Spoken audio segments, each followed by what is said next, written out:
Macarena Olona acaba de presentar hace unas horas su nuevo proyecto, lo ha hecho en Madrid esta mañana, a las 10 de la mañana, en la Casa de América, en pleno corazón de Madrid, al lado de la Plaza de Cibeles, y a partir de ahora, pues se abre una expectativa o un mundo nuevo en el panorama político español y, desde luego, en la derecha española. Luego vais a escuchar dos opiniones diferentes, no sé si contrapuestas, pero diferentes, de dos grandes escritores y periodistas, de Carlos Astiz y de Guillermo Rocafort, a los que nadie podrá acusar de antipatriotas, de progres, de comunistas, de globalistas. Para nada. Es decir, son gente que, las generales de la ley, comulga absolutamente con el ideario o el corpus ideológico que compartís la práctica totalidad de los que nos dispensáis vuestra atención. Lo que opino yo ya lo sabéis. Es decir, yo entiendo perfectamente las opiniones desde un punto de vista electoral, voy a decir táctico, no tacticista, que tiene un matiz peyorativo con el que no quiero adornar este comentario, pero desde un punto de vista táctico sé que lleva semanas aduciéndose que la creación de una tercera fuerza política, que no es exactamente tal, por lo menos de momento no lo es, pero no haría más que beneficiar a los socialcomunistas y dividir a la derecha española, bla, bla, bla. Contestación de Macarena Olona ante esto, pues lo podéis leer ya en sus redes sociales desde hace semanas. Es un argumento, yo voy a ser más suave de lo que lo es ella en su propia cuenta personal de Twitter, es un argumento de una cierta cobardía. Como divide a la derecha más todavía en opinión de algunos, ya veríamos a ver si la divide. A lo mejor el miedo de otros es que se lleve ella todos los votos que ahora están descontentos y que votan con la nariz tapada, incluso aunque sean a opciones, y meto en el mismo saco al Partido Popular y a Vox. Lo siento, los meto en el mismo saco porque, desde luego, no son ni el PSOE ni el Podemos, a los que votan con la nariz tapada porque son patriotas, porque tienen claros una serie de valores o un ideario que les impide votar a los socialcomunistas, pero que votan, insisto, al PP o a Vox porque no hay otra cosa. Por tanto, dice Macarena Olona, y yo suscribo que ese argumento un tanto electorero de que dividiría más al electorado de derechas adolece de una cierta o de una gran cobardía.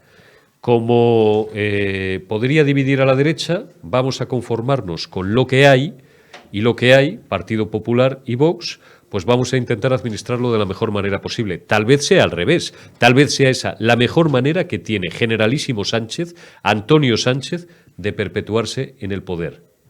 Pensadlo. Pensadlo porque como mínimo tiene tanta verosimilitud el análisis que os acabo de hacer como el anterior. Segundo asunto, y os lo va a explicar luego Carlos Astiz, es algo más crítico y lo escucharéis, pero Guillermo Rocafort, dentro de unos minutos.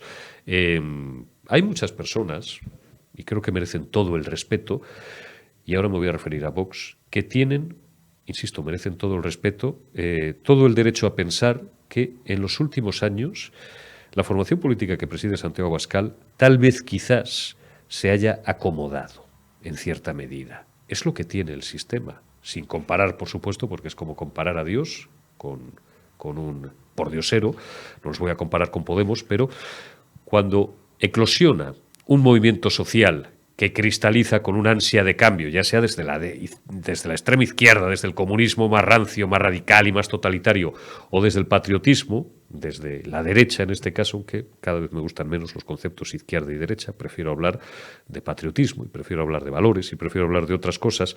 Digo, cuando ese movimiento se transforma en un partido político, cuando además ya empieza a obtener varios millones de votos, como es el caso, cuando toca poder en algunas comunidades autónomas, no os digo ya si llegara al gobierno de la nación y formara parte de un gobierno de coalición, pues es inevitable un cierto acomodo, un cierto, como yo lo denomino, cepillado de uñas, ideológico, programático. Hombre, sí. Incluso a los que os envío todos un abrazo, los más devotos de Vox, los que seguís confiando, que me parece muy bien y tenéis todo el derecho en el proyecto político de Santiago Abascal, tendréis que reconocer conmigo que muchas de las cosas que dice y que practica el Vox de hoy no son las del 2014 ni las del 2015. Y puedo discutirlo con cualquiera, con papel y bolígrafo y con hemeroteca y con grabaciones en la mano. ¿Y sabéis por qué lo puedo discutir? Porque las tengo todas en la cabeza, porque yo estaba allí cuando se hizo Vox y porque conozco a todos los actuales dirigentes de Vox y además les guardo un grandísimo aprecio personal. cada uno con su nivel, en función de la relación que he tenido con ellos. Pero ni tengo nada en contra, es más, al contrario, tengo mucho a favor de Santiago Abascal, de Iván Espinosa de los Monteros, de Rocío Monasterio. A todos les conozco. En el caso de Santiago Abascal no, pero en el caso de Iván, de Rocío y de muchas personas más, desde antes de que estuvieran en política. También me acuerdo mucho de Cristina Seguí, que estuvo algún tiempo y luego se bajó de ese carro. Y ahora que alguien me diga que Cristina Seguí también es una antipatriota y es una radical de izquierdas y es una comunista y tal, también me acuerdo mucho de don Juan Jara, que va a empezar a venir por aquí porque me parece a mí bien y porque además es un analista extraordinario, además de ser un excelente médico, que es su profesión y es de lo que vive. Ahí empezamos a llegar al punto. Los que son excelentes profesionales están preparados y no necesitan la política para vivir, sino simplemente que están en política por amor a España y por patriotismo. A Macarena Olona le sería mucho más sencillo volver a la abogacía del Estado. Oye, que se lo ganan bien, como se lo ganan bien los notarios, como se lo ganan bien los registradores, como se lo ganan bien los inspectores del Banco de España, los técnicos comerciales del Estado, porque para eso, leche, se han aprobado una oposición que les ha costado 4, 5, 6 o 7 años de su vida. Y sin embargo, si está en esto, empeñando su patrimonio personal, es por patriotismo y por amor a España. A partir de ahí, que cada uno saque el análisis que le dé la gana. Lo que yo quiero hacer llevar al ánimo porque es lo que creo. Y luego, pues habrá gente que me compre en el mejor sentido de la palabra el argumentario y habrá gente pues, que no me lo compre o que no estoy de acuerdo conmigo. Que por el mero hecho y por la exclusiva razón de que la formación o la generación de una tercera fuerza política dividiría el espacio político de la derecha, y que eso beneficiaría a Antonio Sánchez, no me vale. Porque eso supondría tanto como, ¿y si no digo que esto se haya producido, pero ¿y si el Partido Popular, o Vox incluso, comienzan a cometer graves o gravísimos errores? Por el simple hecho de que son los nuestros, ¿hay que conformarse con eso?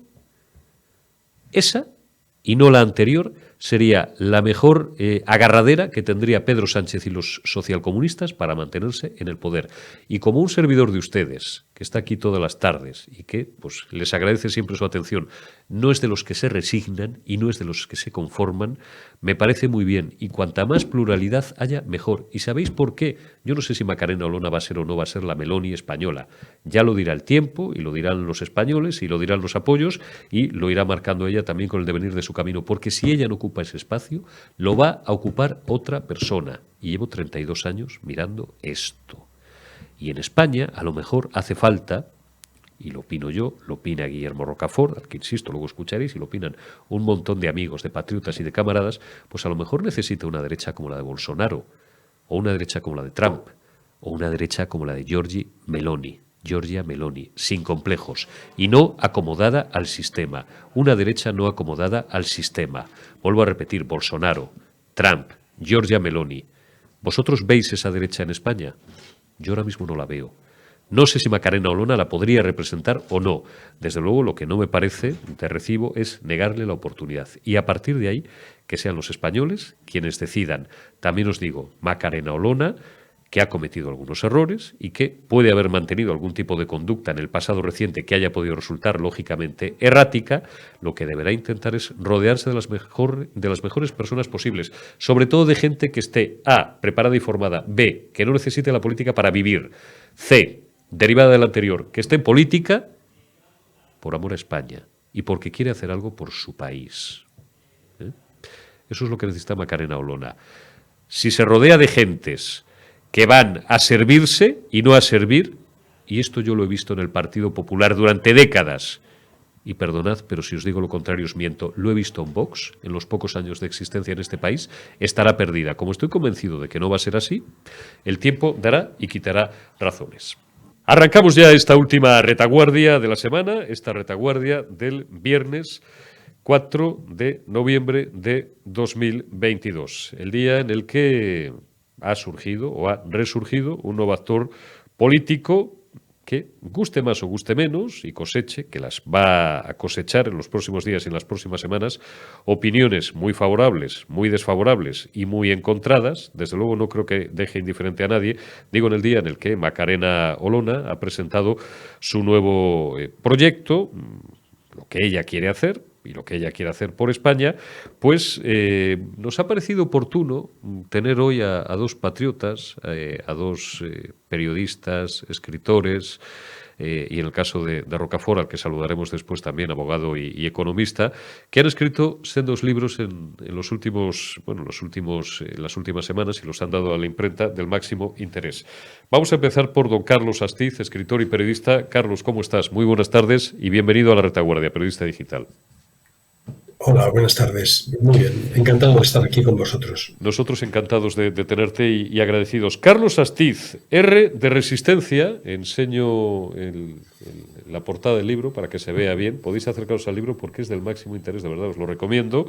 Contra la amenaza globalitaria, es de Libros Libres. ¿Qué cuenta Carlos Astiz? Y ahora le voy a dar enseguida la palabra en este libro. Bueno, pues os leo simplemente el primer párrafo de la reseña del libro, Alegres y combativos. Es el llamamiento que hace Carlos Astiz a los lectores, porque nos quieren tristes y derrotados, quieren marionetas deprimidas que se dejen manejar en una marea de ficciones y de tonterías, de miedos y dudas, pero somos los que desnudamos sus mentiras y descubrimos las verdades de la vida y de la libertad frente a los engaños del odio y del temor. La duda es revolucionaria, Carlos, lo ha sido siempre, ¿no? Esta es un poco una de las ideas que tratas de transmitir en este libro. Sí, sin duda. Yo creo que además una de las cosas que tenemos clara casi todos es que cuando tú dudas pones en cuestión el discurso del poder y eso empieza a erosionar precisamente ese poder. Yo creo que es una de las cosas que demuestra que justo el primer paso de la resistencia necesaria ante cualquier sistema opresivo y totalitario es precisamente dudar de ese discurso. Lo han intentado, lo hemos visto con el COVID-19, con la crisis del COVID-19, cómo y han intentado controlar todas las fuentes de información, intentaban incluso censurar lo que tú podías contarle a tu prima en WhatsApp, pero no lo han conseguido, porque lo que han conseguido precisamente con esa censura es hacer que cada vez más gente dudase de lo que nos estaban contando, cada vez más gente viese las contradicciones de una explicación y la siguiente, de tal manera que mucha gente empezó a despertar precisamente cuando empezó a dudar de ese discurso que querían único de pensamiento obligatorio. Estamos ahora mismo en España, no sé si te voy a intentar provocar, en un régimen absolutamente totalitario. En España y en todos los países, como se dice vulgarmente siempre, de una forma muy tópica, en todos los países de nuestro entorno, o cuando menos en un régimen que no es una democracia real. Eso parece bastante evidente, Carlos. Sin duda, es indudable. Primero, cuando vemos con las crisis de cómo han aprovechado nuestro gobierno, que es alumno adelantado precisamente de los que quieren implantarnos una dictadura totalitaria, cómo ha intentado cerrar el Parlamento con unos estados de alarma que se declararon ilegales, precisamente para silenciarnos a todos, para silenciar la oposición política, comprar a los medios de comunicación, y lo ha conseguido con los grandes medios que han tenido discursos semejantes. Es decir, hay una cosa que a mí me llamó, porque yo me lo creí también al principio, y una de las cosas que me llamó muchísimo la atención, que fue una de las cosas que empezó a hacerme despertar, es cuando los grandes medios de televisión, las grandes televisiones, Televisión Española, Telecinco, Antena 3, decían lo mismo, en el mismo orden, con el mismo enfoque e incluso con la misma rotulación en los telediarios. Yo he estado 15 años en informativos y sé que eso es imposible si no hay una dirección centralizada única que te impone lo que tienes que contar y cómo tienes que hacerlo. Entonces, ese proceso de control de la información es una parte esencial de lo que es una dictadura. Si eso añade la no separación de poderes, el silencio del Parlamento, pero también el control de los jueces, de cuando el Partido Popular y el Partido Socialista siguen negociando el reparto de los jueces, es una demostración de que efectivamente esa separación de poderes, que es consustancial a una democracia que tenga algo más que el nombre, no existe en España. Y desde luego quieren producirnos a simplemente ser unos siervos totalmente obedientes. Y eso no es una democracia, eso es una dictadura. Está claro. Ahí me voy a centrar solamente en 2 puntos más de tu libro, que he leído con fruición. Mira, por ejemplo, página 64, estoy leyendo 2 sistemas educativos distintos. Dice Carlos Astiz, y cita al coronel Pedro Baños, al que todos conocéis bien, como explica Pedro Baños, mientras nos preparan para ser útiles al sistema, a los hijos de las élites los entrenan para ser el sistema. Pensad en esa frase, que es aterradora. Y luego hay otra, hablando no ya de asuntos que tienen que ver con la educación, que al final es el futuro de las nuevas generaciones y de quienes no solo nos van a pagar las pensiones, sino que van a heredar el mundo que les dejemos, que ya veremos a ver cuál va a ser. Habla también Carlos Astiz de los grandes poderes financieros, lo que en terminología bursátil, y yo ya os he explicado alguna vez que me dediqué algunos años al mundo de la bolsa, se llaman las manos fuertes. Bueno, las manos fuertes, las manos BlackRock, Goldman Sachs, dice BlackRock, la compañía que posee el mundo, dice Carlos Astiz. Así titulaba un comentarista norteamericano un reportaje sobre uno de los fondos de inversión más grandes del planeta. Bueno, BlackRock, que se ha comido ya prácticamente a Goldman Sachs. Estamos rodeados, Carlos. Es que, leer tu libro, que por otra parte es imprescindible, pero le deja a uno, si tiene una mínima formación y una mínima conciencia crítica, un desasosiego brutal. Claro, es que estamos en un momento revolucionario, estamos en un momento de transformación completa y sustancial de lo que es nuestro sistema, de lo que es nuestro orden hasta ahora, ¿no? Desde el momento en el que hay un proyecto de esos grandes fondos de inversión, de esos grandes magnates que son los que controlan en última instancia esos fondos de inversión, lo que estamos viendo es cómo realmente, cuando nos presentan un capitalismo filantrópico lleno de buenas palabras, de bonitos deseos, realmente lo que estamos viendo, lo que vemos en cuanto rascamos un poquito, es un proceso de concentración monopolista sin precedentes. Ya lo explicaba Carlos Marx en El Capital hace casi 200 años, cuando decía que todo el proceso de acumulación de capital llevaba inevitablemente al monopolio. Ese proceso de concentración monopolista es lo que está informando nuestro mundo económico, pero también nuestro mundo político, sin que los miles de supuestos izquierdistas, de supuestos marxistas que pueblan colegios, universidades, departamentos, encuentren un rato para hacer un análisis. Y el análisis es que la inmensa mayoría de los sectores económicos de los países desarrollados están en muy poquitas manos, que tienen nombres y apellidos, que tienen BlackRock, State Street o Vanguard, como grandes fondos de inversión que son los accionistas de referencia en las 500 mayores empresas de prácticamente cualquier sector. Ese proceso de concentración está poniendo en riesgo no solamente nuestro futuro económico, sino que está poniendo en riesgo nuestro futuro político como democracias, como países y ciudadanos libres. Y eso es una de las cosas a las que tenemos que enfrentarnos. Lo que hablabas de la educación hace un momento, que precisamente lo que quieren es que nuestros hijos, nuestros nietos, sean gente inculta. Por eso están rebajando los niveles de exigencia de la enseñanza. Por eso están haciéndonos dudar de quiénes somos, de si somos hombres, mujeres, animales o cosas. Todo es un proceso de destrucción, un ciclo de destrucción de los individuos, de las parejas, de las familias, de las sociedades democráticas y de las naciones, porque cuanto más débiles, cuanto menos referentes tengamos, cuanto más fragmentados estemos, más controlables seremos. Está claro. Carlos, no quiero despedirte, tú que además de ser un escritor y un ensayista de primer orden, eres por encima de todo también periodista y te has dedicado durante más de una década, has estado en el puente de mando de los informativos de una televisión. Quiero preguntarte tu impresión, no ya tanto por la situación política española, que me la imagino por todo lo que llevamos comentando en estos últimos minutos, sino sobre todo por la derecha española, y más en concreto por la posibilidad de que eclosione, si finalmente llega a ser así, una tercera fuerza política que se nuclearía en torno a la figura de Macarena Olona tras su salida de Vox en los últimos meses. ¿Cómo ves ahora mismo al Partido Popular?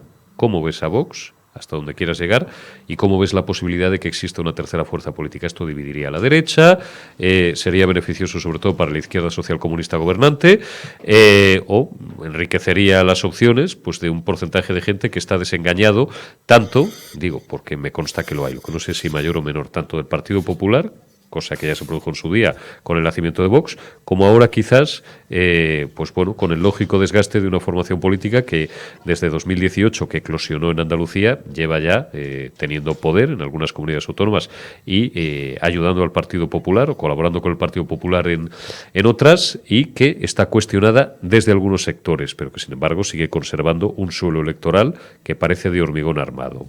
Dame tu impresión. A ver, yo creo que es que la contradicción izquierda-derecha cada vez explica menos.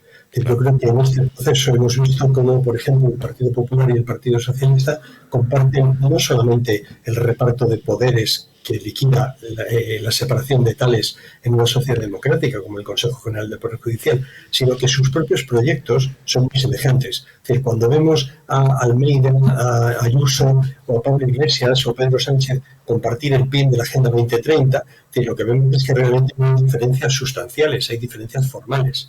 Quizás la diferencia la ha marcado Meloni, ¿no? Meloni, cuando dice que el futuro no es de los globalistas, no es de los globalitarios, no es de los que quieren someter las naciones a los designios que nos llegan desde Bruselas o desde la Casa Blanca, sino precisamente al de los patriotas. Yo creo que Vox, en ese sentido, se ha convertido en muy poco tiempo de ser irrelevante, de estar subido a Abascal en un banco en solitario, a ser la tercera fuerza política nacional. Y eso es lo que les preocupa. Eso es lo que les preocupa a muchísimos poderes muy importantes, con mucho dinero detrás, que están intentando hacer lo posible en erosionar, en debilitar la única fuerza alternativa, que con todos sus defectos y problemas me parece que es Vox. Yo creo que además en el caso de Olona, con la que tuve ocasión de charlar después de la desastrosa campaña que hizo en Andalucía, creo que hay algunos problemas, creo que ha estado muy mal aconsejada. Una de las cosas para mí muy importante es, si tú tienes problemas con tu partido, pues tú los resuelves en tu partido. No te vas del partido cuando ves que Andalucía se te queda pequeña para lo importante que tú eres, luego tú pides la baja, te pones buena, de lo cual me alegro mucho de sus problemas de salud, y acto seguido empiezas a desafiar y plantear que vas a formar otro partido. Supongo que con mucho dinero detrás, porque hay muchos intereses en que realmente Vox pierda posiciones, porque Meloni es un grano que le ha salido, pero es un grano que indica un cambio de tendencia en el mundo en el que estamos. Es el proceso en el que Meloni se reconoce en Vox y Vox se reconoce en cierta medida en Meloni, con todas las diferencias que hay, significa que el espacio de Olona sería un espacio destinado fundamentalmente a erosionar, es decir, a Vox, no tanto al Partido Popular. Y es más, yo creo que algunas de las cosas que ha hecho son de patatazo, es decir, no sé, dejarse ver en manos o cerca de Mario Conde, que tiene los calificativos que tiene y estuvo en la cárcel por lo que estuvo, o crear su primera oficina política en Panamá, que es un paraíso fiscal. Son cosas que puede usted tener mucho dinero, pero lo que tiene que tener también es una visión política, y creo que Macarena Olona le ha podido, digamos, el orgullo personal antes que la visión de lo que debe ser el futuro de España, desde mi punto de vista. Sí, no, perdóname, pues bueno, esperaremos a ver en cualquier caso qué es lo que va sucediendo, porque lo que sí es cierto es que ahora mismo el panorama, contrariamente a lo que dice la demoscopia y tal, llevamos semanas insistiendo con Sergio Fidalgo, con nuestro buen amigo el coronel Diego Camacho y con más personas, en fin, cada uno en su campo del máximo interés y de la máxima relevancia en el análisis, que, insisto, a pesar de la demoscopia que parece favorable al Partido Popular y a Vox, hasta el rabo todo es toro, y no hay que despreciar la capacidad que tiene el actual gobierno socialcomunista y los resortes del Estado que tiene a su disposición para poder invertir esa tendencia. Y cuidado, no digo que Pedro Sánchez vaya a ser eterno, pero el peligro y la amenaza es real y no ha desaparecido ni mucho menos. Os recuerdo, antes de despedir a Carlos Astiz, R de Resistencia contra la amenaza globalitaria. Es un libro de verdad inquietante, o no os va a dejar indiferentes, os va a dejar, no quiero decir que mal cuerpo, lo que quiero es que lo leáis para despertar las conciencias críticas, porque me parece del máximo interés. Don Carlos Astiz, escritor y periodista, no sé si quieres añadir algo, y en cualquier caso pues te agradezco mucho el que nos hayas atendido. La visión final es una visión optimista, porque la realidad, la naturaleza, la vida está de nuestra parte, y además eso va a significar que en esta guerra vamos a vencer. Ojalá. Carlos Astiz, muchísimas gracias por habernos acompañado. Sí, cuídate mucho y te envío un abrazo. Gracias a vosotros, un abrazo también. Y saludamos ya a nuestro segundo invitado de esta última retaguardia de esta semana, de este viernes 4 de noviembre de 2022. Don Guillermo Rocafort, ¿cómo estás, camarada? Muy buenas tardes. Muy buenas tardes, Eurico. Un placer estar contigo otra vez aquí en la retaguardia. Pues un placer, Guillermo. Oye, acabas de dar a la imprenta y creo que es tu libro número 20 o número 21. Tú me corregirás. Un libro que, al igual que he recomendado hace unos minutos el de Carlos Astiz, voy a recomendar el tuyo porque me parece también del máximo interés y además ahora que tenemos un largo fin de semana por delante. Libro de Guillermo Rocafort, de Su Excelencia el Generalísimo a Gracias Antonio. La desmemoria democrática. Esto es un ensayo de Guillermo Rocafort, pero es también una colección de artículos que desgrana un poco pues, la visión que tú tienes del panorama político y del panorama económico, sobre todo en España. ¿Qué cuentas, Guillermo, en este libro? Bueno, antes de nada, muchas gracias por darme la ocasión de presentar y hablar de mi libro, ¿no? Es la primera entrevista, pues realmente el libro ha salido hace nada de la imprenta, o sea que es una entrevista pionera.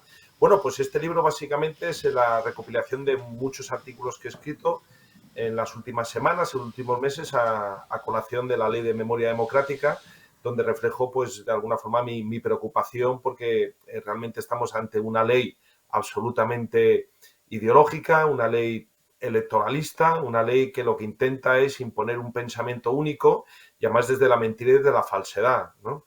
Entonces he hecho, digamos, aproximaciones de distintos ángulos a esta cuestión, ¿no?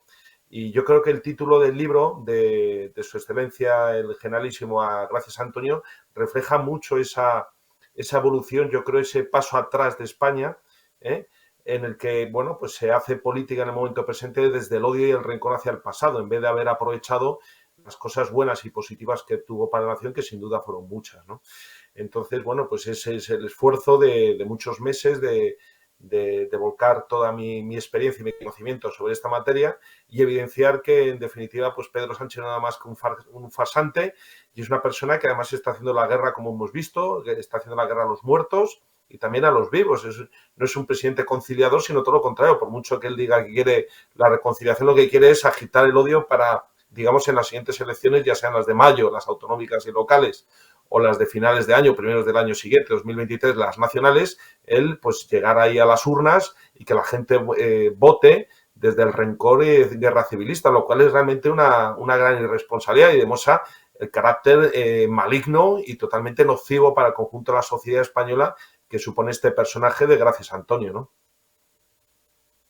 Claro, bueno, son unos capítulos, yo no he tenido tiempo todavía de leerlo porque las cosas como son, aquí no mentimos nunca, e incluso cuando podemos decimos toda la verdad. Me lo dio ayer, exactamente ayer, Guillermo Rocafort.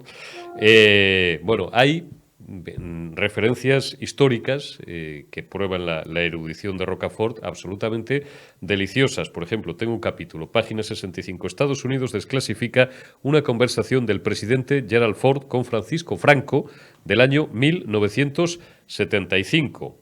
Habla también Franco y el holocausto judicial en la España del Frente Popular. Por ejemplo, es un artículo que publicó Guillermo en el Correo de España, pues fíjense, hace ya alrededor de 3 años, ¿no? 26 de septiembre de 2019. Qué deprisa pasa el tiempo. La gestión económica de la guerra civil, pero hablas también de asuntos actuales, Guillermo. Hablas también, por ejemplo, de algo, y te cabe el honor de ser la única persona que tiene una tesis doctoral en España sobre SICAPs.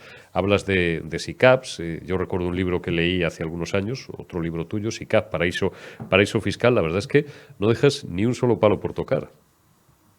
Bueno, sí, efectivamente, es que este libro casi es un tratado político, ¿no? En el que intento reflejar cómo era la España del pasado, la del Generalísimo, y la España del presente, y desde múltiples puntos de vista, no solamente el guerra civilista en el sentido bélico de la represión, que sí que es importante, sino también en el aspecto social, en el aspecto de la vivienda, en el aspecto del comercio exterior, el aspecto de la sociedad SICAP también, ¿no?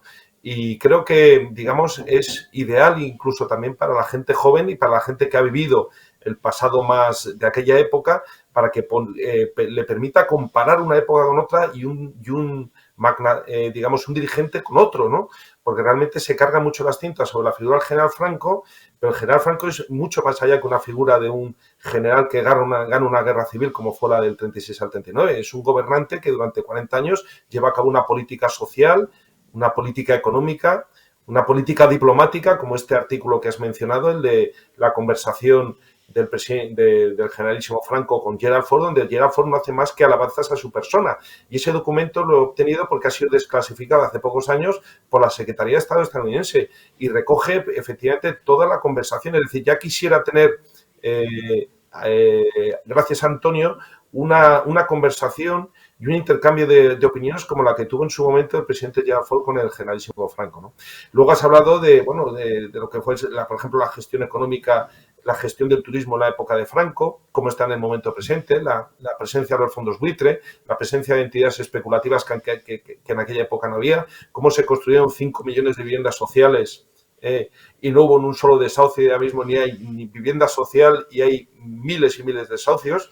Es decir, es un libro bastante, nunca mejor dicho, globalista, porque intento aplicar la verdadera globalización de lo que es el presente y el pasado, no en el sentido de imponernos un pensamiento único, que es lo que quiere hacer Pedro Sánchez con su ley de memoria democrática, y en su momento ya lo intentó y preparó el terreno Rodríguez Zapatero, y eso sí, lo más preocupante, con el aval y el apoyo de la derecha política española, porque no han ofrecido ningún tipo de resistencia, más allá de discursos y de intervenciones en el Congreso. ¿Qué recurso, qué procedimiento, qué acción hay ya mismo contra este ataque directo a la historia de España? Es decir, tenemos una derecha política que está apoltronada, aburguesada y que está muy cómoda en la posición y cobrando un pastucio, mientras que los españoles de a pie, la infantería, nunca mejor dicho, tenemos que hacer frente a este tsunami de odio con libros y con intervenciones como esta, ¿no? Realmente también es una crítica, por supuesto, a la derecha política que ha traicionado en mayor o menor medida el legado del general Franco, ¿no? Acabas ya, y esta es la última pregunta, pero no la menos importante que te voy a hacer, porque no te quiero robar más minutos, porque tienes que salir corriendo a clase, digo. Sabéis que Guillermo Rocafort es uno de nuestros mejores profesores universitarios. A los socialcomunistas ya les dejamos por imposible, pero acaba de decir Guillermo Rocafort una frase que yo no quiero pasar por alto. Tenemos una derecha en España acomodada, cobrando un pastucio. Y cuando dice Guillermo Rocafort una derecha, entiendo que se refiere con carácter global a toda la derecha, que ya... Oye, cuando llegas a la alfombra, a la moqueta, te acomodas, te cepillas un poco las uñas, acomodas tu mensaje, ya no eres quizás tan radical en el sentido de ir a la radicalidad, en el mejor sentido de la palabra, como cuando comenzaste en tus inicios. Insisto, te cepillas las uñas para hacer un mensaje más, digamos, del gusto del sistema. Te conviertes en una derecha más sistémica.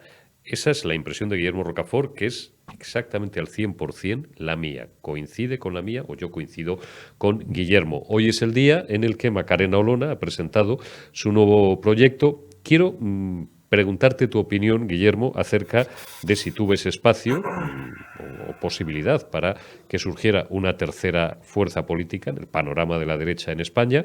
¿Y qué opinas también? Porque yo creo que en Periodista Digital nunca he tenido oportunidad de hablar contigo acerca de ello, de la figura de Macarena Olona. Bueno, la verdad es que, vamos a ver, voy a ser igual de sincero que con mis anteriores intervenciones. Es decir, el espacio político de la derecha en España está totalmente huérfano de representación política. Es decir, ni primero el PP, ni después, digamos, el PP verde, que es Vox, porque es una escisión del PP, y así hay que decirlo, y además utilizan sus mismas políticas. Realmente ya quisiéramos en España tener una derecha como la de Bolsonaro o la de Trump. Una derecha combativa, una derecha que salga a la calle, una derecha que se movilice y una derecha que no esté a rebufo de la izquierda, que es como está hoy en día la derecha en España. Por lo tanto, el espacio político es total, es decir, no tenemos representatividad política, y quien vota a PP y a Vox pues lo hace en el ejercicio de su libertad personal, y algunos pues se están dando cuenta de que, digamos, es tirar un voto a la basura porque no se materializa, digamos, en políticas de patriotas de derechas que hagan frente a este tsunami de izquierda. Es decir, están en el tendido, viéndolos todos desde la barrera, y viendo cómo Antonio, gracias a Antonio, está, digamos, laminando al pueblo español. Necesitamos políticos que bajen a la arena, y desde luego que hay que reconocer que Macarena Olona, con sus errores y con ciertas incongruencias, ha manifestado ese valor.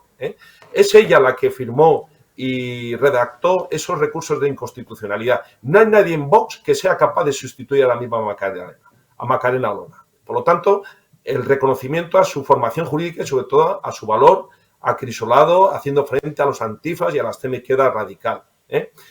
Dicho lo cual, pues efectivamente es una expectativa. Es decir, puede ser Macarena Olona quien ocupe ese espacio absoluto, puede ser ella. Si ella no lo hace, pues vendrá otro o vendrá otra que ocupe ese espacio. Es desde luego una promesa, es una expectativa y merece una oportunidad, como la ha tenido Vox durante ya unos cuantos años y el PP prácticamente desde la transición.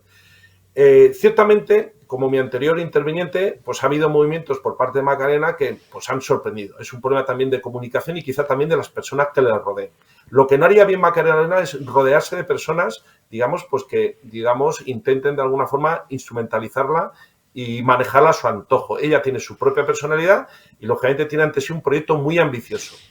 Mi único consejo a Macarena sería que se rodeará de las mejores personas. No de lo peor que salió de Vox, porque de Vox salió gente muy buena, ¿sabes? Que también fueron expulsadas personas que eran muy malas. Es decir, que sepa de alguna forma tener un equipo de colaboradores que esté contrapesado, donde nadie tenga más poder casi que ella, como pasó con con Ortega Smith, ¿no? Que realmente era el factotum de Vox y es el que la ha llevado al fracaso y al cisma que ha habido ahora mismo, ¿no? Que se reúne de buenos asesores y sobre todo gente preparada y desinteresada. ¿Qué me refiero con gente preparada? Gente que tenga estudios, que tenga formación, que tenga un nivel, que no sean tuercebotas ni gañanes, ¿no? Y por otra parte, que sean gente desinteresada, es decir, que estén en ayudarla, pero sobre todo a España, no gente que vaya a la nómina, al subsidio y a la subvención, que es precisamente la gente que se ha metido en el Vox, que vinieron del PP y que vivían de ese mismo estilo de vivir del impuesto y del esfuerzo de los españoles. Queremos gente patriota que ponga lo mejor de sí mismo y que no vaya a cobrar, sino a aportar y, lógicamente, a contribuir al esfuerzo común que es recuperar a España. Necesitamos una derecha en España como la de Bolsonaro y la de Trump. Ojalá que sea la de Macarena Olona y si ya no puede ser, pues que venga otro u otra que ocupe ese espacio y que está totalmente huérfano. Se puede decir más alto, pero no más claro. Y luego, ahora que, por supuesto, lo que acaba de decir Guillermo Rocafort, que yo suscribo de la cruz a la firma, pues bueno, habrá gente que le guste más y gente que no le guste nada, porque pues a lo mejor sigan teniendo depositada su confianza en los otros dos proyectos, sobre todo uno de ellos, políticos que ahora mismo pues encarnan el centro-derecha o la derecha en España. Y desde luego lo que nadie podrá acusar en ningún comentario es a Guillermo Rocafort de globalista, de progre, de comunista, de antiespañol, Es que no lo digo yo, que yo creo que también soy inequívoco. Lo dice Guillermo Rocafort, que vamos, tiene una trayectoria ideológica personal y en su vida privada y en su vida pública absolutamente prístina y cristalina, lo cual le da, creo, todavía mucho más valor, si cabe, a su análisis. Camarada, te envío un abrazo y no sin antes recordar de su excelencia el generalísimo a Gracias Antonio, la desmemoria democrática, Guillermo Rocafort, en Sierra Norte, editores. Le enviamos un abrazo al amigo Álvaro Romero, por cierto. Ahí lo podéis encontrar y te agradezco que nos hayas dado la primera entrevista en La Retaguardia en Periodista Digital después de sacar tu libro a la imprenta, Guillermo. Cuídate mucho y te envío un abrazo. Muchísimas gracias, Eurico, por tu apoyo. Muchas gracias. Un fuerte abrazo. Un fuerte abrazo, Guillermo. Gracias también a todos vosotros. Ya os dejamos descansar. Sábado, domingo y volveremos el lunes, que será, si Dios quiere, 7 de noviembre y habrá más noticias, seguro que hay muchas más noticias y os las contaremos en La Retaguardia, en Periodista Digital. Cuidaos.